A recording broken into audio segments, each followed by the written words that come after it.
with Yahala Voice. He's the one, the only, the Baba joining us. Yahala Voice. When a recovering Islamophobe talks. This is to pay a compliment, so I've got to convert to Islam, and I've got to go with a satchel of money, apparently, to Ramallah jewelers. Absolutely. BAWB and the Friends. Now, all of a sudden, you have Americans and you have Europeans coming in and moving in to Israel on what's called the right of return, where they're given a free right of return. They didn't grow up there. They didn't live there. They didn't live there 20 years ago. Now they live there. Bob, and they moved in there from Europe, and they're given the right of return. What happened to the Palestinians that lived there?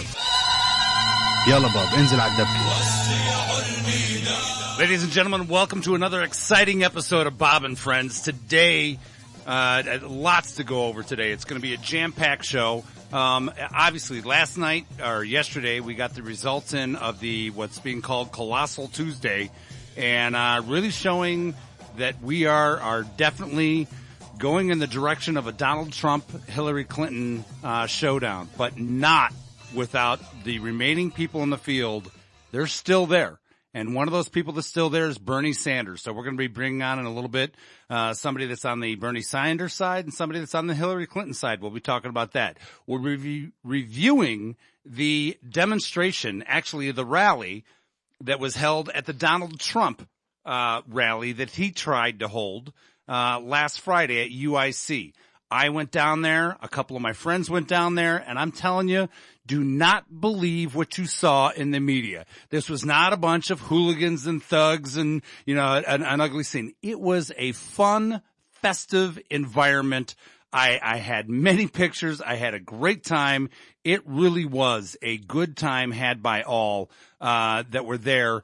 Did not see any of what they were talking about, you know, the fighting and everything else. It wasn't that bad. Media tries to make it look worse than it really is. And you know what? I get that, because for them, fear sells. And those are the key things. And so anyway, so we'll review Friday, but starting right out of the chute, we're going to be talking about what happened in the elections yesterday. And it pretty much is starting to set the table, I think. You know, we knew that after Colossal Tuesday was over, we'd pretty much have the results of who the candidates were probably going to be. And it really is starting to narrow itself down very much.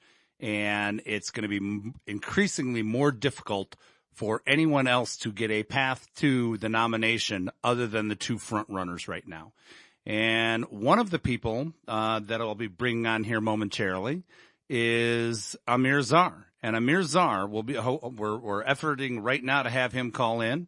And he's a stand-up activist in the community. He's an activist, he's a writer, he's a speaker, he's a professor, he's an author of Being Palestine Makes Me Smile.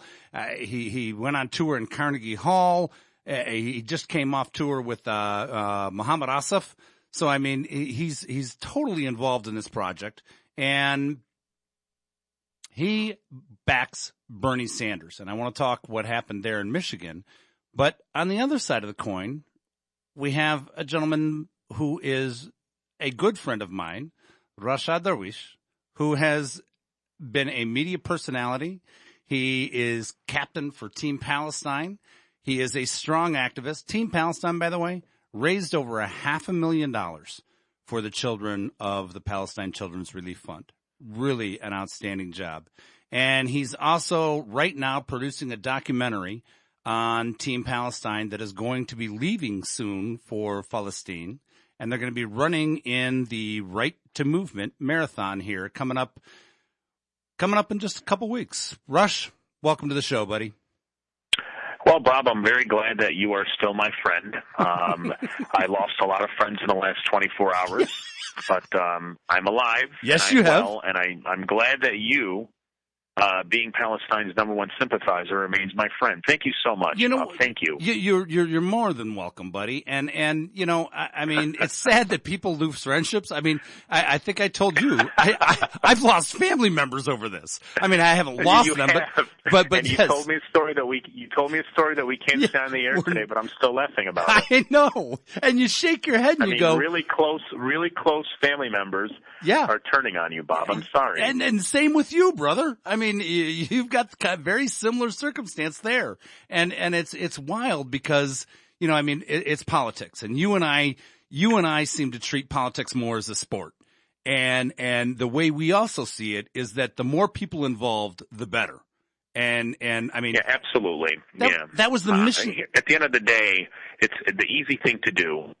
The easy thing to do is always look at the candidates that identify with the Palestinian cause and the Islamic cause. It's totally understandable. It's the comfortable thing to do. I don't always evaluate things that way. Several weeks ago, I was kind enough to fill in on your show, Bob, and I even gave a case as to why I would even consider voting for Donald Trump. I've heard that case. Yeah, as extreme as it sounds, there are some. I mean, you got to dig a little bit deep, but he does have some tangibles that can be attractive. As for Hillary Clinton, I've said this before, and I keep repeating the same things over and over, but let it be. That it's on record. I completely understand that she is pro-Israel. I would rather have a presidential candidate who tells me right in my face that you're pro-Israel than somebody who kind of dances around the Israeli issue, like Bernie Sanders. Both of them said they want a two-state solution, but at the end of the day, every presidential candidate that sat in office, they continue to support Israel. Every bill that comes through the White House regarding aid, Iron Dome, any support towards Israeli settlements, each president has supported it. And we don't know what Bernie Sanders would do, but if I were a betting man, I would say that he would toe the company line and do the same. Now, he might do a nice little speech and talk about humanitarian and the Palestinians have a right to their own homeland and human rights here for Muslims. But those are all words. To me, the record counts. Whether that's record pro-Israel or pro-Palestine, at least there is a record. And that's why I like Hillary Clinton. I know her record. I know what I'm dealing with. Bernie's a little out there. He has some things that he says that kind of, how do I put this? It throws me off a little bit. As a small business owner, and many thousands of Arab Americans and Muslims own businesses, when he's talking about this $15 an hour minimum wage, that does scare me. That concerns me because I don't think it's real. When he talks about free education, I don't think it's real. So here we go. I like the things he says. They sound really cute. They sound pretty hopeful. But how legit are they? Well, I don't know. I'm not buying it. Let's talk. And that's why I went with Hillary Clinton. Let's talk with someone who supports Bernie Sanders. Amr, you on the phone with us? Yes. Good afternoon. Good afternoon. Now, I'm sorry if you missed the build-up for you, but, as Rush would say, I need some toilet paper. It was. So why, let me ask you this, Bob. Yes. Why did Ahmed Zahid get a 2-minute build-up? The professor, the comedian, the entertainer, and for me it was just Rush Jarvis joins us on the phone line. It's right off the bat, this is not a fair debate. It's not a fair debate. But you know what? I'm going to suck it up and we're going to move on here. Because the man has an impressive CV. That's why, my friend. The man is puts it out there. He's a missional comic. He does his comedy with purpose and for a reason. He's been a teacher to me. And also, you know what? He's humorously engaged me in small debates too, but you can tell he just kind of looks and smiles and nods his head and goes, yeah. How are you, Amr? I am wonderful. How are you two gentlemen doing today? We are great. Now, Rush was just saying wonderful. That, and sad results that came in. And, I mean, it's not that sad, but oh my goodness. To see what Bernie Sanders did in Michigan was so inspiring. And I know you had a lot of work to do with that in helping to motivate the community. Can you tell me about that? And we just felt very strongly that out of all the candidates in the presidency, this was the one who represents the desires of the African-American community better than anyone else. You know what, Amr? We're going to. So I advocate for. Amr, do me a favor. We're going to reestablish. You moved from your place is what I'm being told. If you slide around to another location, maybe we'll be able to get a better signal because it's breaking up here on this side. And just for the record, Bob, as we get Ahmed Zahid back on the line, what he and the leaders of the Arab and Muslim community did in Michigan and the Dearborn area was outstanding. I'm a firm believer, and this is not trying to butter up. You have to call things the way they are. The job that he and the members in the community did in that area was superb. Wayne County going to Bernie Sanders, and we cannot deny the fact that a heavily populated Arab and Muslim region, and that's called grassroots lobbying, and it worked. And it was Bernie Sanders saw that. He saw that opportunity, and he reached out, and it paid off. Not a single poll had Bernie even having a chance. And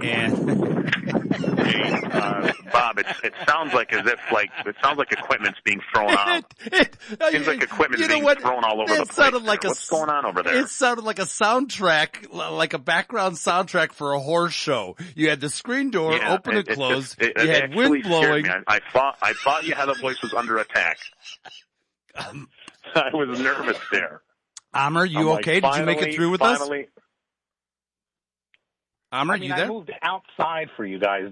I moved outside for you guys. That's how much I care. You know what? God bless you, man. This. And I'll tell you what, you're crystal clear right now. So thank you very much for doing that. Now that we've buttered you all up, tell us for your side of the Michigan story. Mm-hmm. Well, so we advocated hard for Bernie here because we thought that his campaign spoke to us directly. His message speaks, I believe, much more morally and politically to the Arab American community, much more than Hillary Clinton, that's for sure. And so we felt very strongly. We got behind him. We mobilized on the ground very hard here through stuff on the ground, social media, meetings. The Arab American News played a big part in endorsing him here. And so we really pushed out the vote. You know, I was actually on MSNBC 3 days before the election on Saturday. They were broadcasting live from Detroit. And they asked me to come on and speak about the Arab American vote. And they showed me some polls that said, more Arab Americans support Hillary and that kind of stuff. And I told them, wait till you see on Tuesday, because young Arab Americans are going out in big numbers and they're taking out their relatives with them. And I think we're going to turn this election for Bernie. And we ended up voting for Bernie almost 2-1, especially in some parts of East Dearborn, which is almost all Arab. We were voting for him 3-1. And so, it was really, really a big victory for us, and we try to keep capitalizing on that in other states. I'm not too discouraged as a Bernie Sanders advocate by what happened in the primaries yesterday. I mean, in the states that he was really working hard in, like Illinois and Missouri, he ended up getting just a few less delegates than Hillary. We knew what was going to happen in Florida and North Carolina. And so I think this fight goes on, and the Bernie Sanders campaign has made that clear. And Hillary is just a bad candidate. She's not a good candidate. She's not a good candidate for president of the United States. One of the arguments that I've seen is that the areas in which Hillary Clinton has won are not Democratic strongholds. They are the but let's not forget the true test was yesterday, and it's the two major states that everybody was waiting for, and that was Florida and Ohio. There's no doubt if Bernie took one of those states, the rhetoric would be really strong for Bernie Sanders. The superdelegates that are, I guess, a verbal pledge but not official pledge, that's where they would have turned. But at the end of the day, when you look at those numbers in Ohio and Florida, those are two major states. He got his butt handed to him. There's no other way around it. He was very competitive in Illinois. Missouri, I don't know what the result is there. I know there was pretty much a dead tie. They're talking but to me, that's a death blow. That's a death blow for Bernie Sanders to lose decisively in Ohio and Florida. I'm not sure how he can recover after that. Well, no. That's totally incorrect. So what you have happen in Florida was kind of what we expected to happen. I mean, Florida is one of those states that is not as much of an industrial state. It's not as much of a state that favors Bernie. It's not as much of a state that actually favors Bernie as the rest of the map goes on. And it's a state where Hillary Clinton and the Democratic Party have an extremely strong foothold. So it doesn't surprise anybody. And nobody actually was walking around saying that they thought Bernie had a great chance in Florida. If you take Ohio is a kind of a semi-open primary. It's not a fully open primary where Bernie does a lot better getting lots of independents and that kind of thing. And so his loss there is also not extremely surprising. But then you take Illinois, which was, I think, Hillary won by 3 points or 2.5 points or something like that. Very close. That's her home state. Yep. Her home state. That is where she is from, and Bernie basically tied her there. And in Missouri, you have a basic tie as well, and Missouri is an open primary as well. And then now you're heading into a calendar where you're out of the South, and this is the important point. Hillary won a lot of states in the South that she is never going to step foot in again, because these are not states where you're going to try to get Democratic votes in November. Correct. She won Mississippi and all these states, and she's never going to step foot in those places again. On the other hand, Bernie is doing very well and or winning states that are either blue or purple. That's very important. Bernie winning in a place like Michigan, which might end up being a swing state in November, is extremely important. And so these kinds of things, I think, are much more important. And as we go on, Bernie is going to start gaining delegates. And then you might hit a convention where you have, not a very clear nominee. And I just think Hillary is not a strong candidate, She's not going to pull in people who would. What's going to happen if Bernie doesn't get the nomination is that you're going to have a lot of people. Just look at our community as a microcosm of it. Our Arab American community contains a lot of people who went out and voted for Bernie, who otherwise weren't going to vote for anybody, and that is probably in many ways what might happen in November as well. So the Democratic Party is going to lose a lot of votes. Just take our community, but our community is not that unique. There's a lot of other communities that are exactly the same, where their people are just going to stay home and not vote for Hillary. There's not that much difference between Hillary and Trump in many people's minds. And so that's what we see in a lot of communities. I think some of your points are valid, Ahmed, but there's no way, and I mean no way in the history of presidential politics that anybody can take Florida and Ohio lightly as if, well, he wasn't supposed to win those. No, to win and that the path to presidency goes through Ohio, goes through Florida, and goes through North Carolina. And the numbers don't lie. In a general election. In a general election, absolutely.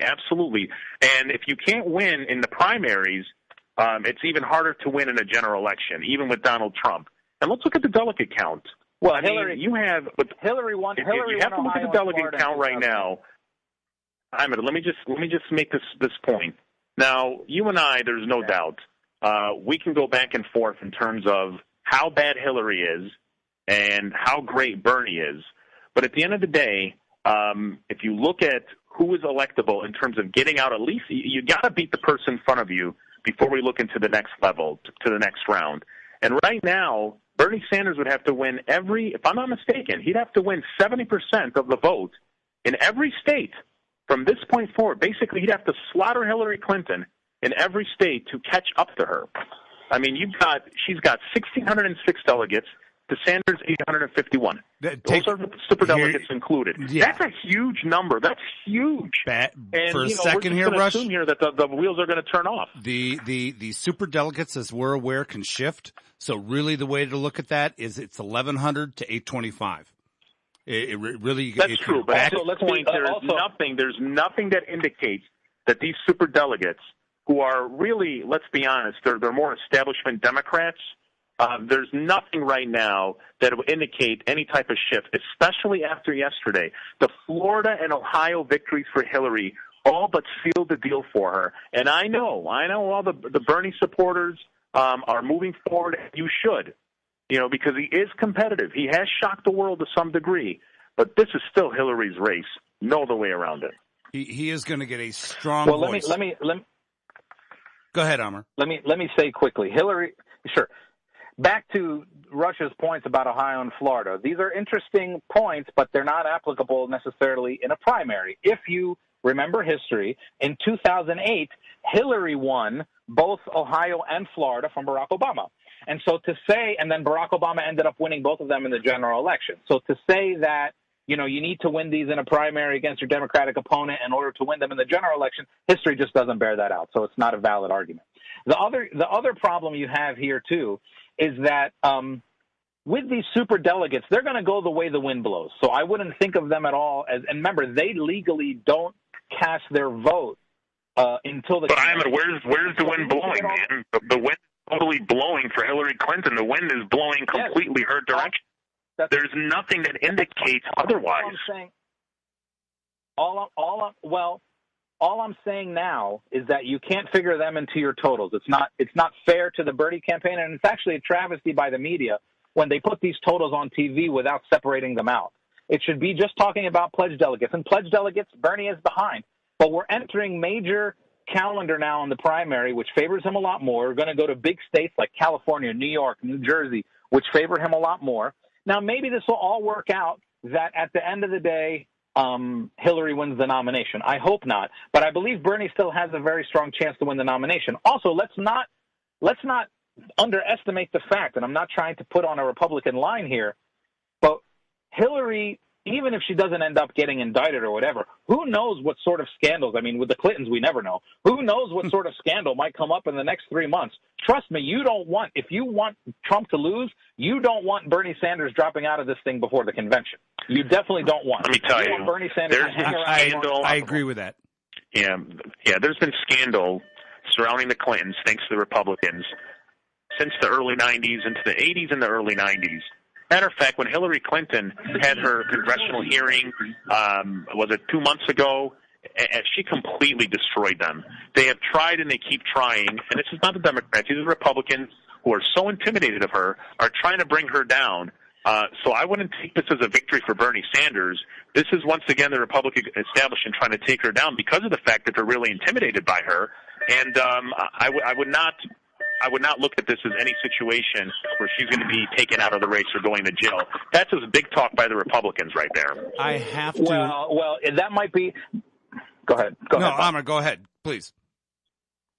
I said that might be a little misunderstanding of the situation. Remember, the Justice Department that is investigating her now has nothing to do with the Republicans. It's the Barack Obama Justice Department, which of course doesn't communicate with the president. That's illegal for the Justice Department to communicate with the president in investigations like this.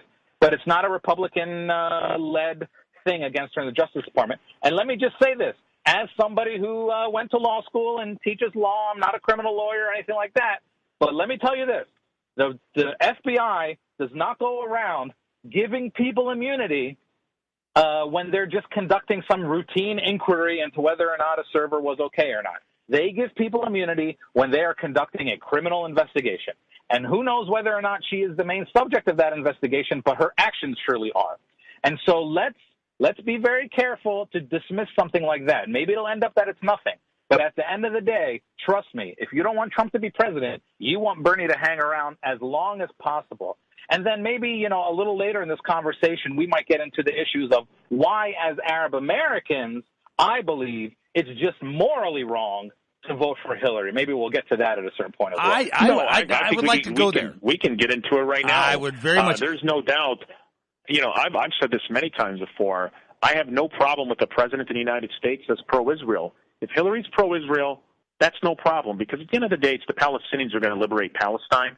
And at the end of the day, no matter who's in office, whether it's a staunch right-wing crazy nut like Donald Trump or friendly Bernie Sanders, who's a socialist and believes in humanitarian all across the world, at the end of the day, he's going to vote the Israeli line, and he's going to approve every Israeli aid bill that comes through his way, no matter who's in office. So I don't really put a lot of stock in the Israeli-Palestinian issue based on who the president is, because in the last 63 years, it's been the same old, same old. I don't believe Bernie Sanders is going to change the game or reinvent the wheel when it comes to the Israeli-Palestinian issue. The only ones who could do that are us, you, me, Bob, the BDS movement, and the list goes on. Amr, do me a favor. Share with us why you feel it's morally responsible to vote for Bernie Sanders as a Palestinian. Palestinian American Palestinian, whichever way you want to say that. But share with us why you feel it's morally responsible. That's the morally responsible vote to cast. Amr?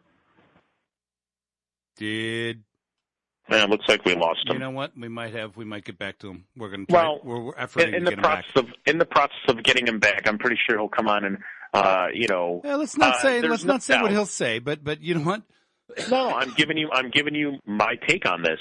Okay. There's no doubt from a humanitarian standpoint, and somebody who's pretty much have said that the Palestinians have a right to a state, the Palestinians, two-state solution, and has said in the past that the Israelis are very violent against the Palestinians. He said this back in 1988.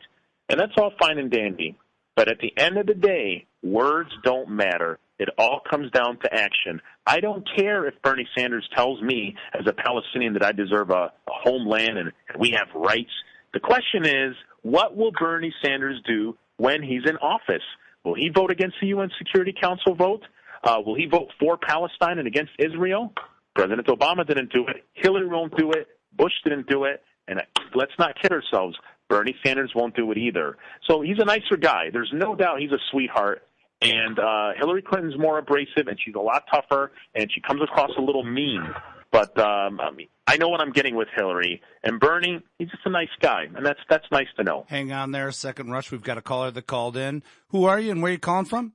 My name is Tariq Khalil. I am a Palestinian activist living in the Chicagoland area. Hey, buddy. How are you, man? Good to hear you. How's it going, man? Good. How are you? All right, now weigh in here. What's your feeling? Where would you vote and why? Or where did you vote and why? Yes, I voted for Bernie Sanders, and you know, it's not just because of the Palestinian-Israeli issue alone. His economic and domestic platform is also a lot more progressive, a lot more populist, and a lot more driven for the masses of the American people than is Hillary Clinton's platform. And if you actually look online on both of their websites, Tarek, are you a business? Hey, Tarek, are you a business owner? Stop, Rush. Let him talk. Let him talk. He's got a single issue. Tarek, you go ahead. I'm sorry, Bentley. Was that Rush rudely interrupting me there? That was Rush rudely interrupting you. So, Tarek, you go ahead and Rush stifle. Do you own a business? All right, you know what? Bring him down. Did you let me finish my position, Rush? Rush, did you let me finish my position or no? Oh, or you know what, Tarek? You go ahead. You go ahead, Tarek. If you want to be like Bill O'Reilly and Sean Hannity and jump in front of me and not let me finish my point, that's fine. We can have that kind of back and forth if you want. All right, now those are fighting words. You got to call me Hannity now, huh? But anyway, yeah. Go ahead, Tarek. Based on all those things, Bernie is a better candidate. Now, furthermore, on the Israel-Palestine front, which is I think the focus of what Rush was saying here, Bernie's position on paper is a little bit more even-handed than is Hillary Clinton's. Now I understand the point that whatever he says, it can sound nicer, it can sound more, cordial, it can sound more accommodative to the Palestinian condition, so on and so forth. But when he gets into office, the policies that will translate from that will be similar, if not the same thing as Hillary's. I get that point. But we don't really know that. We know exactly what we're getting with Hillary. And the logic of voting for her because we know what we're going to get doesn't make any sense. If you know that we're going to get what we're going to get from her, why not take a risk and see if there's something that can translate from Bernie Sanders that can be even better? We don't know that, but if we're just going to accept the fact that every presidential candidate will follow toe-to-toe the same policies that have been followed for the past few decades, then we're really not going to get anywhere. Now, by voting Bernie Sanders, am I going to stop engaging in my BDS? Am I going to stop lecturing on Palestine? Am I going to stop being an activist? Of course not. I'm going to do it with much more vigor even. But on a whole host of issues, in terms of the economy, in terms of jobs, in terms of, trying to rip apart this Wall Street greed and gridlock, I think Bernie Sanders has really touched on these issues, and that's why he's received over 80% of the 30 and younger vote, which explains a lot of his success in that arena. Voting for Hillary, who's, her relationship with Benjamin Netanyahu is much more tight than it is than Bernie Sanders' relationship with BAWB. He doesn't have that kind of close, intimate relationship that Hillary has. So in terms of a relational point of view as well, Bernie Sanders has this distance that Hillary does not. She willingly, unapologetically, and quickly accepted the invitation to go to the AIPAC conference, whereas Bernie Sanders still did not. I mean, that does say something about his character. That's huge. At least that something. Is huge. What other candidate has the ability? Wait, hold on, Rush, just a second. I want to back up because that point alone is huge. Because there is no other candidate that has the ability to say no to AIPAC like Bernie did, and that is huge. But has he said no yet? I mean, can you confirm that, Bob? That he said no? No, but Rush, this is a comparative assessment. It's a comparative assessment. Okay, and if we're going to compare, can we all agree that President Obama and Benjamin Netanyahu hated each other? I think that's on record. Can we all agree to that? Correct. But he always went to AIPAC. Yeah, because you said exactly. how intimate Hillary, and which at the end of the day, it doesn't matter because even President Obama, he did not like Benjamin Netanyahu. They did not. It may not. Along. You're right. But again, it may not. Comes down to the record. Nobody has signed off on more aid to Israel than President Barack Obama. This is a guy who sounded just like Bernie Sanders. Two-state solution. Palestinians have a right to exist. All that sweet talking. And every UN Security Council vote that went through, that is up to President Obama to vote on behalf of the Palestinians that the Israeli occupation and the settlements in the West Bank territory is illegal. He has the power to vote on behalf of Palestine. He did not. Okay. So at the end of the day, like or hate and what people say doesn't matter. Matter of fact, President Obama, good friends with the Arabs. When he was in Chicago, prior to him becoming a U.S. Senator and President, this guy used to hang around Arabs all the time. There's a lot of people in the groups that I'm with. What does that mean? Maybe you. What does that mean? Here's what it means: is that relationships, it doesn't mean anything. Whether it's love or hate, and whether it's words or not, at the end of the day, it's the action part that I'm concerned about. Right. And we don't know. We don't come into office. You're right. We don't know. We don't know for both. Right. So this is why we can't. This is why all I'm saying. No, we do. Wrong. Bernie Sanders. Wrong. We do know for Hillary. Everybody wants to put Bernie Sanders on this pedestal that he is the humanitarian savior to Palestine and that he is going to bring. I didn't say that. Nobody said America. that. No, that's not true. That's the notion that he is good. I'm not saying that. And that he is good. Oh my gosh. That's the sentiment that Bernie Sanders is the humanitarian, that he's the anti-Hillary. But when you even look at their voting records, besides a couple of areas, they're virtually the same. They're virtually the same. A couple of issues here and there with the Iraq War, which is big. But at the end of the day, if you look at the voting records, they're both long-term liberals. All right, do me a favor. Hold on here, guys. We're efforting right now to bring Amr Zar back on. We're going to bring all three of you back on right after the break. So do me a favor. Hold on through the break, guys, and we'll bring you all three back on. And because this is a great conversation, I want to thank everybody for participating. Here we are, Yahala Voice. This is Bob and Friends. These are my friends. These are the kind of discussions we have here that you will not hear anywhere else. I don't care where it is. So stay with us. We'll be right back after these messages. Yahala Voice, the Arab voice in America. Ashiana Banquets, well known for their beautiful rooms, superior service, and great food. For all your special occasions, call Ashiana Banquets. We will take care of your wedding, engagement, henna parties, bridal shower, baby shower, or corporate events. Reserve today at 630-964-7090. 630-964-7090. Ashiana Banquets has easy parking and seats up to 900 guests comfortably. اتصل على أشيانا بانكويتس واحجز لجميع مناسباتك. 1620 75th Street in Downers Grove, Illinois. مانكاريز كرايسلر جيب دوج اند رام. أحسن شيء إنه عنده برنامج خاص للعرب والمسلمين بدون فوائد. يعني 0% فوائد. هذا غير إنهم بيحكوا عربي وعندهم جميع أنواع السيارات جديد ومستعمل. مانكاريز في أوكلاند على استعداد إنهم يوفروا لك التقسيط حتى إذا أنت جاي من البلاد جديد ولسه ما عندك كريدت أو إذا في عندك مشاكل بالكريدت هم بيعملوا كل جهدهم ليحلوها. هذا غير العروض الخاصة لمستمعين يا هلا فويس. إذا حبيت سيارة خدها لفة وجربها وبعطوك $25 كارد حتى لو ما بدك تشتريها. اسأل عن حمزة أو بلال في مانكاريز وما يهمك أي شيء. مانكاريز 4630 West 95th Street in Oakland, Illinois. 888-631-9187. الرقم مرة تانية 888-631-9187. Hi, I'm Frank Mancari. I will be at the dealership every day to guarantee you will pay while we pay, and you will drive home today.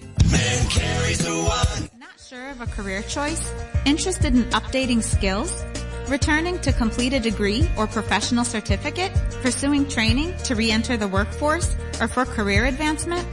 Preparing for the GED? Or exploring interests for personal growth? You're not alone. Nearly half of our students are adult learners at Moraine Valley Community College. Discover the benefits of being an adult learner at Moraine Valley.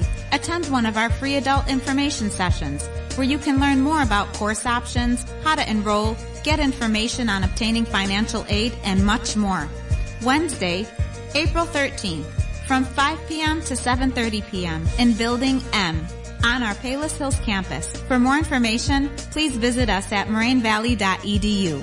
Register now at morainevalley.edu, and so you can say, I will achieve my goals. I will achieve my goals. I will achieve my goals. Risha Printing is the best spot for all your printing needs. We specialize in graphic design, banners, channel letters, lighted box signs. Everything from business cards and wedding invitations to t-shirts and car wraps can all be found at Risha. We would like to announce our collaboration with Pristine Line Media Productions, who will provide audio and video services for all occasions, such as weddings, special events, and commercials. Visit our showroom in Bridgeview. Call us at 708-233-6688 to place an order or speak with a Pristine Line representative to learn more about our wedding video packages. For more information, visit trishaprinting.com and pristineline.com. حلويات نابلس، جميع أنواع الحلويات العربية، كنافة، حلاوة جبن، مدلوقة، ليالي لبنان، عش سرايا، حلبة، عوامة، غريبة، هريسة، بقلاوة. حكيت كنافة؟ طبعا كنافة. ومش بس هيك، لا، في حلويات نابلس بنجيب الجبنة النابلسية من البلاد كل 45 يوم، وعجينة الكنافة بنعملها هون، مش بس بنشتريها جاهزة زي المحلات التانية. حلويات نابلس بإدارة أبو رامي والطبخ الشيف السوري محمد زياد على استعداد إنهم يعملوا الكنافة قدامك في بيتك أو في أي مكان بتختاره لمناسباتك السعيدة. حلويات نابلس، هارلم and 83rd في Bridgeview. Order online today at nablissweet.com for second-day delivery. We have sugar-free sweets. حلويات نابلس، تعالوا ذوق طعم البلاد. يا هلا فويس, connecting the Arab voice global.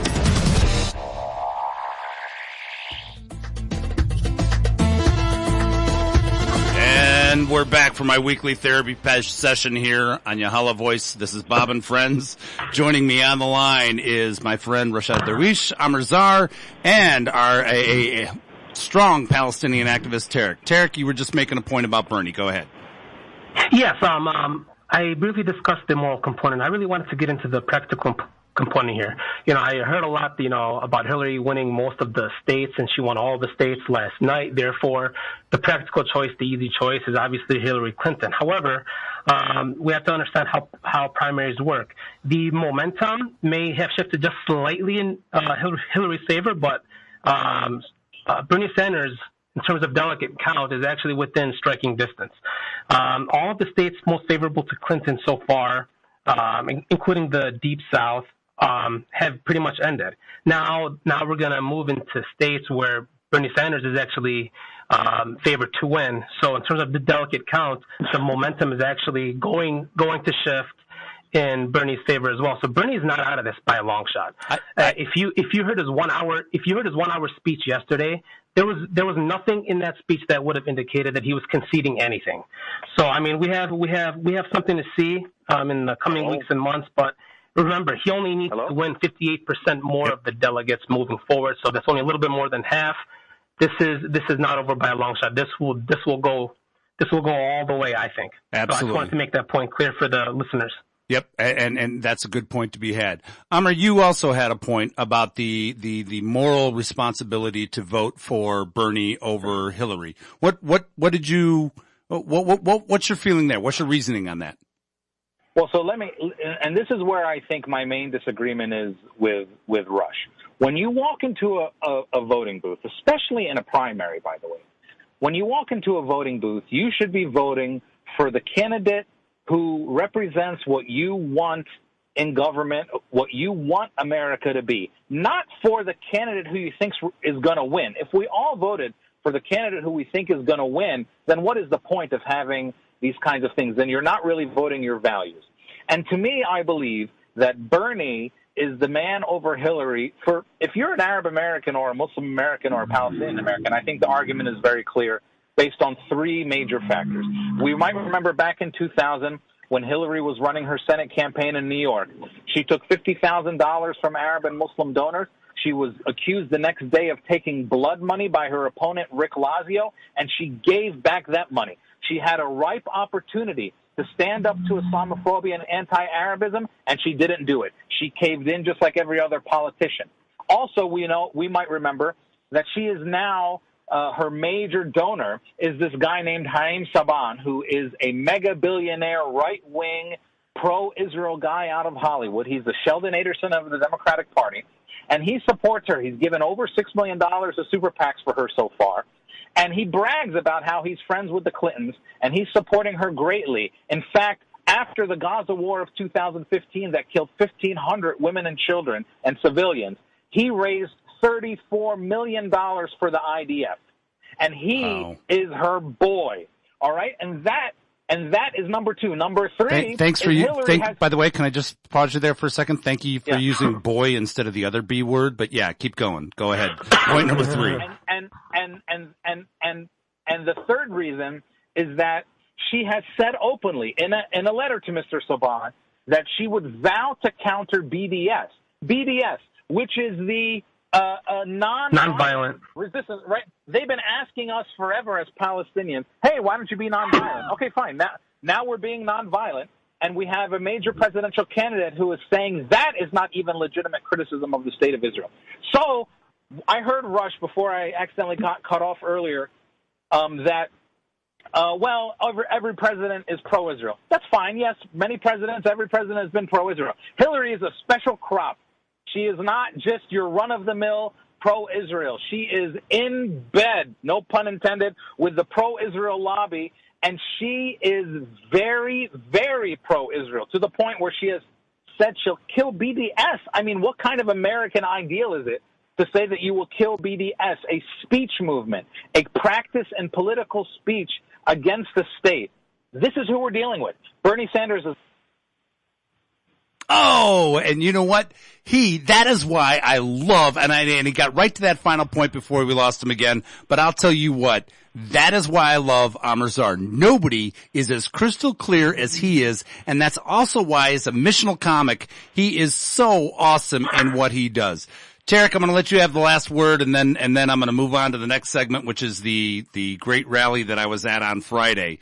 But you got anything to wrap this up on why Bernie over Hillary? The shutdown Trump rally? I love that. Yeah. Well, okay. I mean, just like I mentioned earlier regarding his domestic platform, but I really want to touch on something that Ahmed was saying there. The fact that he stressed the word very, very, very pro-Israel. Like I said, the intimate relationship that she has with the Israel lobby and with Netanyahu himself.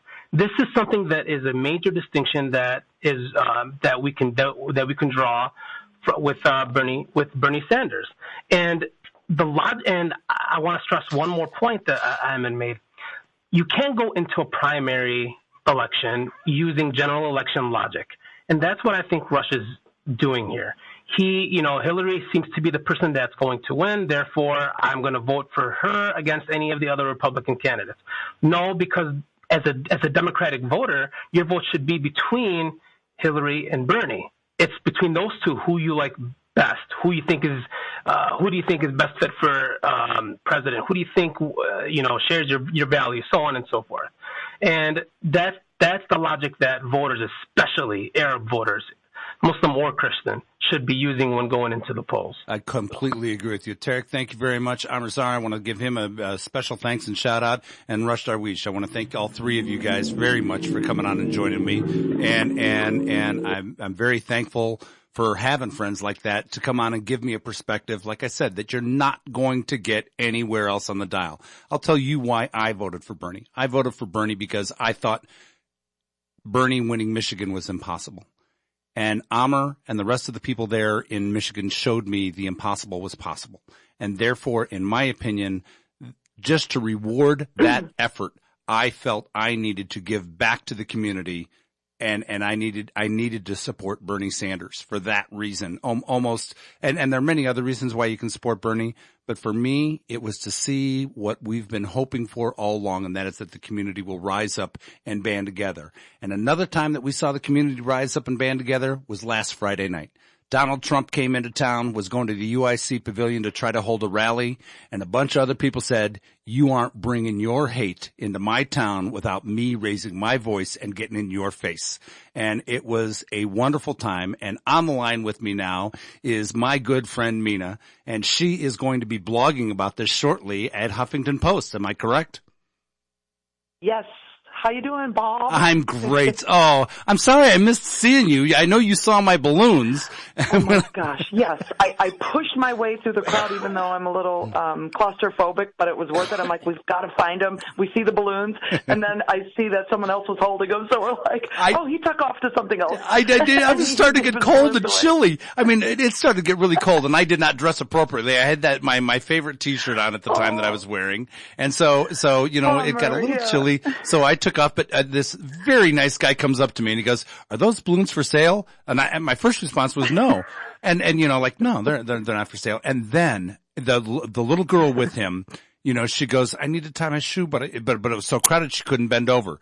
And he bends down. Yeah. He has her put her foot on his thigh, and he ties her shoe for her, and then he stands back up, and I said, "Look, dude, no kind act of chivalry like that should go unrewarded." And I gave him all the balloons, and his face lit up like a kid in a candy store. Man, he stood there the whole time holding those like a little kid, just holding those proudly. Yeah, I did, and it was so much fun. And Lisa was able to find her synagogue group, by the way, by coming and doing the same thing you did. She found me with the balloons, and I was. Those balloons ended up a marker for us, you know? Yes. In fact, there was another girl who was standing next to me, and she was trying to like hook up with somebody else, and I said, "You know what? Just tell the person to look for the balloons." And sure enough, within like 10 seconds, like, "Oh, there you are." Yes, the balloons were a marker. Are you going to tell your listeners what kind of balloons they were? No, we were not going to share that. They were anti-Trump balloons. Okay. No, we're not going to mention those, but. Well, I do have video of it, so they could go search it out to go find out. And it'll be on Huffington, and you'll be blogging about this event on Huffington Post. Share with us from your perspective what you experienced in going to this event. Was this bloodbath of thugs and hooligans like is being portrayed on some networks, or was it kind of? No. Yeah, thank you very much. Share. Yeah, no. Yeah, okay, so. I kind of approached it, and Sadaf Syed, who is, she was the My Jihad photographer and Al Jazeera photographer. The two of us wanted to go there, sort of like just grassroots kind of blogger, photographer, to go capture what we found outside, because we weren't planning to go in. And we were thinking of maybe getting a press pass, but we were like, we wanted to protest too. I think our first mission there was to exercise our First Amendment rights and protest. But at the same time, we wanted to capture video and photographs and talk to people. So we did both. And we got there around 5 o'clock, and we stayed to the bitter end. And we experienced a lot of interesting things. And you know, we basically walked around the entire pavilion. There was a woman, because Sadaf wears hijab. I don't wear hijab. I did have a poster that said, comb over, game over, and racist trumps. And we were just kind of walking, you know, past the line of people, and, you know, interspersed in there were some Bernie fans, and but they were all kind of waiting. There was a little bit of tension building, but this one lady actually left the line and was like, "Trump, Trump, Trump," right in Sadaf's face, just because she was visibly Muslim, and it was like, "Are you kidding me?" Yeah, you know, so are we did you kidding me? experience a little bit of that, but Yeah, and I kind of held up my sign like racist drums, and we just kept walking. It's like, okay, But once we kind of got into the crowd, I mean, I can't tell you like the energy, and I know you felt it too for the time you were there. I mean, it was like it's almost like a cloud lifting you off the ground, and I felt it, for like 3 days. I did it's too. Like a high that you got on. Yeah. My favorite chant. I actually didn't feel good. My favorite chant was what was show, tell me what America looks like, and that this is what America looks like. Yes, that one is the one that I'm putting on the HuffPost. Hopefully they're going to publish it. I submitted it. That one was the one I chose for the outdoor because there were so many good ones. Oh, there were so many good ones. That was incredible. This is what America looks like. This is when we are at our best, when we are standing up for one another, when we are doing things together, and it doesn't matter where you are on the religious side of the fence. You had this big old WASP, you being a Muslim, and Lisa, who has now joined us on the air with Jewish Voices for Peace, was there with her synagogue. Lisa, so good to have you on the line with us. Welcome to the program. Thank you. Sorry I'm late. Hey, you know what? Arab Standard Time. They totally understand that here. Don't worry about it. We're good. You fit right in. I had a hard time getting out of the office, so there you go. It's awesome. Lisa, it was so good seeing you there. And here again comes the irony. Her office is right around the corner from I guess where the location was at UIC Pavilion. She was the last one to show up. Just down the block. Yeah. There were like 8,000 people there, and then Lisa decides to show up, so it was great seeing you there.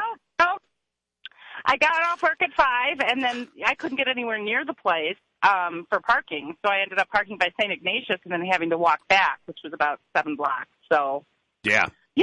It was good. It was awesome to be there. It was awesome to see you. Great representation from your whole group there. I mean, it was fabulous. I saw Rabbi Rosen was there and many other people were there as well. It was great seeing you all. Yes, we were all there from Tzedek, Chicago, which is our non-Zionist synagogue, first one ever, non-Zionist progressive synagogue. And we all just felt that was that's where we needed to be, Erev Shabbat, Sabbath evening, standing with our brothers and sisters who are targets of Donald Trump. And that we did. We sent a needed message to everyone. We sent a needed message to the world that, you know what, we're not going to tolerate this kind of bigotry. We're not going to tolerate the politics of fear. This is not what we're about. And it was so cool to be standing there. And you're right. I mean, Mina was just talking about the energy that you could just feel from the crowd in there, and how really positive it was. And when you look back at it and you saw these media outlets trying to cast it as such a negative thing that was going on, I didn't experience that at all. What was your take on it, Lisa?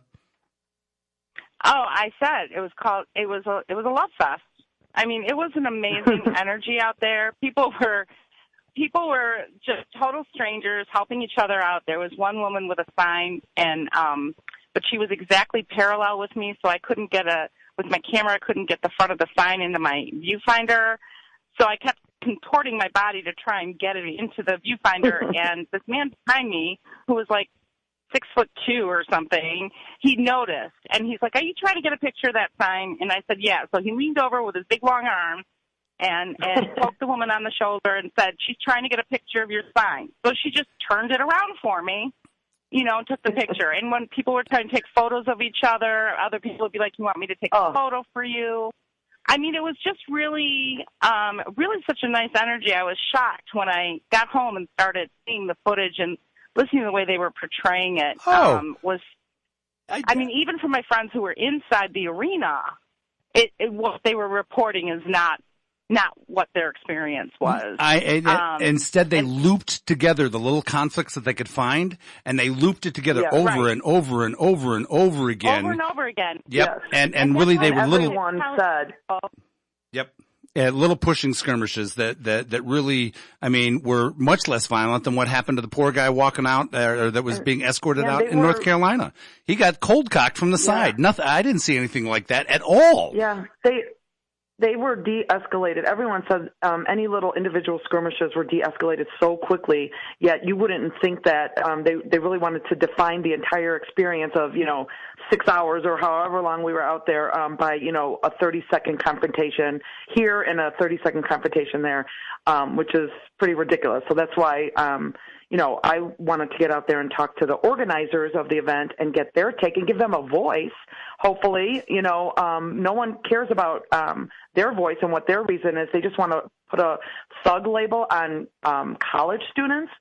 So that's why I actually entitled the piece I'm doing, we're getting an education, because basically one of the organizers was like, we're doing what they ask us to do, and they still call me a thug, and that just, like, my heart sunk when I was talking to him, and he was so articulate, and I had tears, talking to these kids that organize it. I'm not even kidding. I say kids only to illustrate, like, how powerful our youth are. I mean, they're obviously young adults, but they blew me away. They absolutely blew me away. And, they did this. And I was trying to tell them, look, man, you just shook the country's political landscape, and the whole world is talking about you. You guys did that. And, that's why I'm hoping to put their voice out there so that, in the future, if they want to, seek employment and better their lives, they're not defined by something, a ticker on CNN or something Donald Trump said. What they did was amazing. They made history, and their intentions were absolutely pure. They didn't expect the rally to be canceled. Yeah, they were celebratory when that happened. That was like better than they expected. They just wanted to say, we're not afraid. We're standing here, and we're going to protest. They fully expected to, peacefully be removed from the rally and just get their point across. That was all they went in to do. So let the world know. And they really did. And that message got out there, and that message was strong. And it really was. I mean, Lisa, you said you knew people also that were inside? Yes. And now were they planning on doing any disruptions, or were they going to be the silent protesters like we saw so effective in other areas as well? You know what? They weren't organized. It was my friend Lori and a couple people from her church. I don't know if they had worked that out yet, or whether they were going to play it by ear. My guess is they were planning to disrupt. The thing is, there's a very good political article on this, where they did a real in-depth thing about the organizing by the students for the inside. So there was the main students from UIC that put together an actual organized plan. And then there were all the people which they knew, based on social media posts, that there were a lot of, we'll call freelance activists and other groups that were also going to be in there that they had no control over and weren't part of their training and their planning.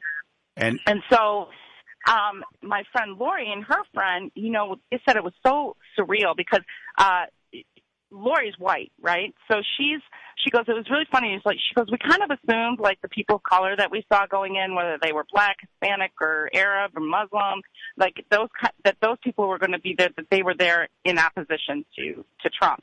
She's like, but the white people, you didn't know who was friend or foe, right? Unless they were wearing, like, Trump paraphernalia. You're right. You really just didn't even know if they were there. Yeah. And she goes, so everybody was kind of uptight. Like, all the activists kept their coats on because, they had their T-shirts that had Black Lives Matter on it, or Bernie T-shirts, or whatever T-shirts they had in opposition to Trump. They kept it all under wraps. And it wasn't until they announced that the rally was canceled that everybody came out, so to speak. Right. She's like, it was almost immediate. Displayed who they were. That it was celebratory, and it was nice. And you saw those people in the middle. You saw those people in the middle. Her friend did take that video. I don't know if you saw it. I posted it on Facebook. The video where the crowd in the middle was singing, oh my God, or was chanting, "We gonna be all right," from I love that. the rap song that was featured in Compton, right?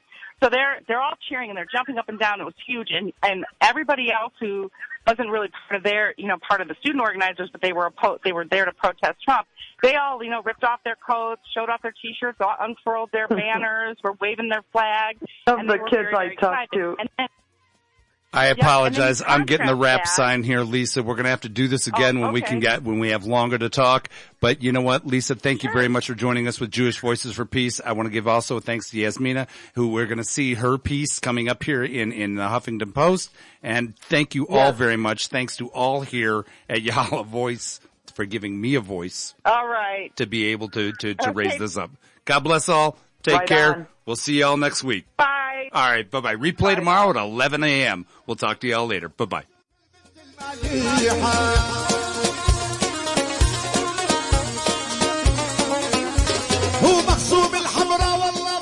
You're listening to Ya Hala Voice.